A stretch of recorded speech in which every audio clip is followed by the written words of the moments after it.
Because more than 1,000 of my constituents have contacted me about this issue, so they clearly are deeply concerned. And the organizers here today invited me that they're doing this event and they would like me to attend. And because it's happening in my constituency, I feel I have a responsibility to come and listen and also to share with them what is happening. Well, look, first of all, I want to say that how difficult it has been for the students with the COVID-19. I've been engaged with them. I have a lot of students who are my constituents who live in Fallowfield, Resham, all this sort of Gorton constituency.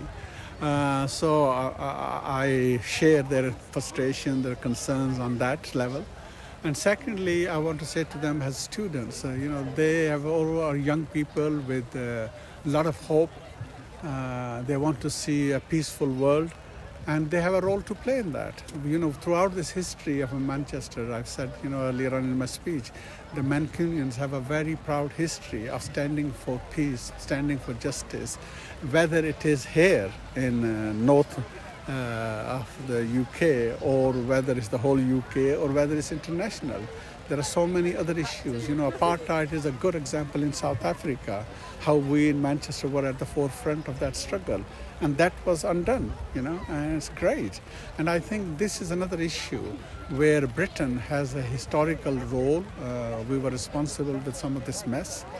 We have a double responsibility. And we are also permanent members in the UN to play our part actively to get this issue resolved. Because if we don't, then the fear is this cycle of violence will keep repeating, and secondly, it will breed hate, which is always destructive for both sides. The least we can do as Britain, as our government, is to respect the international law, and those who are violating the international law, we have a responsibility to tighten the screw. That is our obligation, and I expect that our British government to do that, and I feel they're not doing it.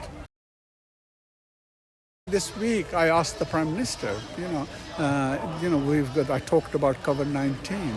Again, you can see the inequalities. Because it's an occupied land, there is an obligation under the international law on the Israeli government to make sure they are also protected. And what you see is very clear, that they've protected 4.2 million Israelis, but only a few thousands have been done on the 4.5 Palestinians. So that's a clear example. If you look at everything else, it's same with the Palestinians.